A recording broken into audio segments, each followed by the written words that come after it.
இந்த ஆண்டுல யாரெல்லாம் சொத்து வாங்கக்கூடிய ராசிகள்னா நீங்க என்ன சொல்வீங்க சார்?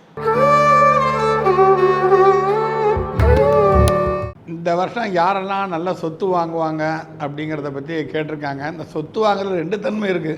ஒன்று வாங்கணும், வாங்கினது நிலைக்கணும். இது ரெண்டு தன்மையை நம்ம பார்க்கணும். அது அந்த மாதிரி தன்மைகளை பார்க்கும் பொழுது கொஞ்சம் ஒரு அற்புதமான ராசிகளை நம்ம சொல்லப்போனால் முதல்ல வரக்கூடியது கடகம்.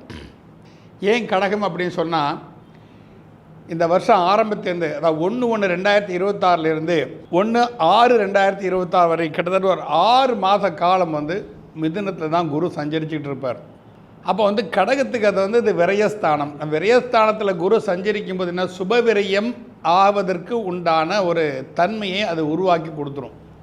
அப்போ நீங்கள் எதை செஞ்சாலும் அதில் ஒரு சுபத்தன்மையை நீங்கள் கொண்டு வரணுங்கிறத மைண்டில் செட்டப் பண்ணிக்கிட்டு ஒரு ஆர்னமெண்ட் வாங்கிறது, ப்ராப்பர்ட்டி வாங்கிறது, இன்வெஸ்ட்மெண்ட் எதாவது பண்ணுறது, இது எல்லாத்தையுமே நீங்கள் தாராளமாக நீங்கள் பண்ணலாம் இந்த 6 மாதத்துக்கு. அதுக்கப்புறம் அதிசாரமாகி போகும்போது கொஞ்சம் எச்சரிக்கையாக இருக்கணும். உங்கள் கடகத்துக்கே திரும்ப வருவார்.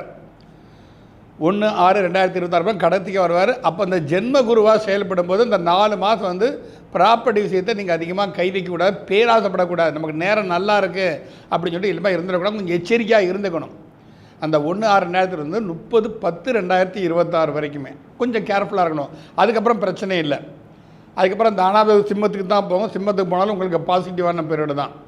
அப்புறம் அடுத்த வருஷம் குரு பயிற்சி 6 வரைக்குமே நீங்கள் அதை கேர்ஃபுல்லாக இருந்துப்பீங்க. ஆனால் அவசரப்பட்டீங்க அப்படின்னு சொன்னால் 1/6/2026 10/6/2026 வரைக்கும் சம்பாதித்த சொத்தை இழக்கிறதுக்கும் சந்தர்ப்பங்கள் இருக்குது. அது கொஞ்சம் எச்சரிக்கையாக நீங்கள் கண்டிப்பாக இருந்து தான் தீரணும். அடுத்தது நம்ம பார்க்கக்கூடிய ராசி தனுசு ராசி. இப்போ அதே மாதிரி தான் தனுசு ராசிக்கு 1/1/2026 1/6/2026 வரைக்குமே குருவோடைய பரிபூர்ண பார்வை விழுது. அந்த குருவோடைய ராசியும் தனுசு ராசி தான். ஸோ அதனால் இது வரைக்கும் இந்த அதிசாரமாய் குரு போனதுனால ஏற்பட்ட விளைவுகள் திரும்ப நீங்கள் மீண்டு அந்த சொத்துக்கள்லாம் வாங்கக்கூடிய ஒரு அற்புதமான தன்மையை குரு பகவான் கண்டிப்பாக கொடுப்பார். எந்த ஒரு கிரகமே பயிற்சியை போகிறதுக்கு முன்னால் சில நற்பலங்களை செஞ்சுட்டு தான் போகும். அந்த தன்மை தன்னோட சொந்த ராசிக்கே அவர் அது மாதிரி பண்ணுறது நல்ல விஷயம். அதே சமயத்தில் உங்கள் ராசிக்கு 3ஆவது ராசி இருக்கிற ராகு, அந்த 3ஆவது ராசியில் ராகு என்னென்னா ஒரு முயற்சி, ஒரு வீரியம், ஒரு உத்வேகம், இதெல்லாம் தரக்கூடியவர் ராகு பகவான் தான். அப்போ உங்களோட முயற்சியில் ஒரு தீவிர சிந்தனையோடு செயல்பாடு இருக்கும். உங்களுக்கு கண்டிப்பாக நீங்கள் எடுக்கக்கூடிய முயற்சியில் வெற்றி பெற்றே தீரணும் இருக்கும். ஆனால் என்ன நீங்கள் அப்படின்னு சொன்னால், உங்களுக்கு சப்போர்ட்டிவாக இருக்கக்கூடிய உங்கள் தனத்தாரை நட்சத்திரம் சந்திரிக்கக்கூடியவங்க உங்கள் ராசிக்கு, உங்கள் நட்சத்திரத்துக்கு, இப்போ மூலம் அப்படின்னா பூராட நட்சத்திரக்காரங்களை பக்கத்தில் வச்சுக்கணும், பூராடம்னா உத்திராட நட்சத்திரக்காரங்களை பக்கத்தில் வச்சுக்கணும், உத்திராடம்னா திருவோண நட்சத்திரக்காரங்களை பக்கத்தில் வச்சுக்கணும். இவங்களை நீங்கள் சப்போர்ட்டிவாக செஞ்சிங்கன்னா நிச்சயமாக அருமையான உங்களை சொத்துக்களை கண்டிப்பாக உங்களால் பாதுகாக்க முடியும். அதுக்கு அடுத்து வரக்கூடிய இந்த ராசி எடுத்துக்கிட்டிங்கன்னா மகர ராசி. இப்போ மகர ராசியில் குரு சார நிவர்த்திய மிதுனத்திலிருந்து மாறி 1/6/2026 கடகராசிக்கு வந்துடுவார். அப்போ கடகராசிக்கு வந்த பிறகு அது தன் தனுசு ராசிக்கு குடும்பஸ்தானத்தை அவர் பார்க்குறார்.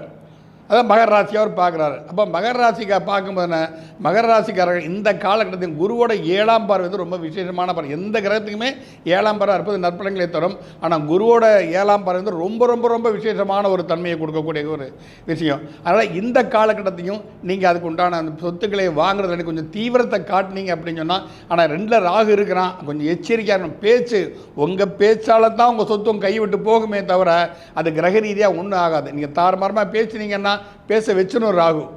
அப்போ நம்ம மைண்ட் கண்ட்ரோலிங்கோடு நீங்கள் செயல்பட்டீங்கன்னா நிச்சயமாக மகர ராசிக்காரங்களுக்கு ஒரு சொத்துக்கள் வாங்குவதற்கு அற்புதமான ஒரு ராசி.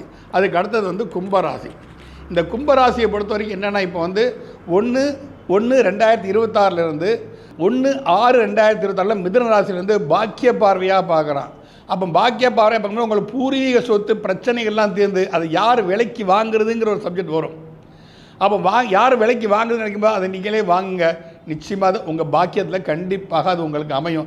எல்லோரும் விட்டு கொடுத்துருவாங்க, சரி அவரே விற்றுட்டு போட்டுருப்பா, எப்பா ஒரு 50 லட்ச ரூபா வருதா, நீ ஒரு 25 லட்ச ரூபா கொடுப்பா பார்த்துக்கலாம் அப்படின்னு சொல்லி இறங்கி வராங்க, சொத்து பிரச்சனை இருக்கும் பட்சத்தில்.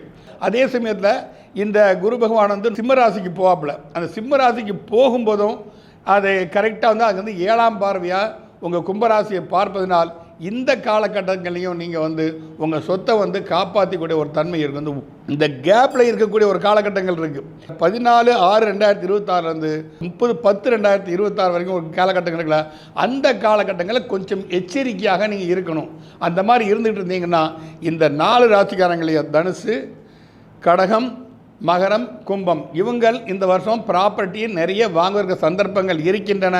அதை பாதுகாக்கிறதும் கொஞ்சம் நீங்கள் சிந்தித்து செயல்பட்டீங்கன்னா, இந்த சொன்ன தேதியெல்லாம் கொஞ்சம் நோட் பண்ணி வச்சுக்கிட்டு இந்த காலகட்டம் எச்சோடு இருந்தீங்கன்னா கண்டிப்பாக உங்கள் சொத்தை உங்களால் பாதுகாக்க முடியும். ரொம்பவே சிறப்பாக இந்த 2026ஆம் ஆண்டில் எந்த ராசிக்காரங்களுக்கு எப்படி இருக்க போகுது அப்படின்னு சொல்லி இந்த செக்மெண்ட்டை பார்த்தோம். இந்த செக்மெண்ட் ரொம்பவே இன்ட்ரெஸ்டிங்காக இருந்தது. உங்களுக்கு எப்படி இருந்தது அப்படிங்கிறத கமெண்ட் பாக்ஸில் கண்டிப்பாக கமெண்ட் பண்ணுங்கள். மேலும் ஜோதிட ரீதியான, ஆன்மீக ரீதியான பதிவுகளை பார்க்கறதுக்காக நம்ம ஆஸ்ட்ரோ தமிழா சேனலை ஃபாலோ பண்ணிக்கோங்க.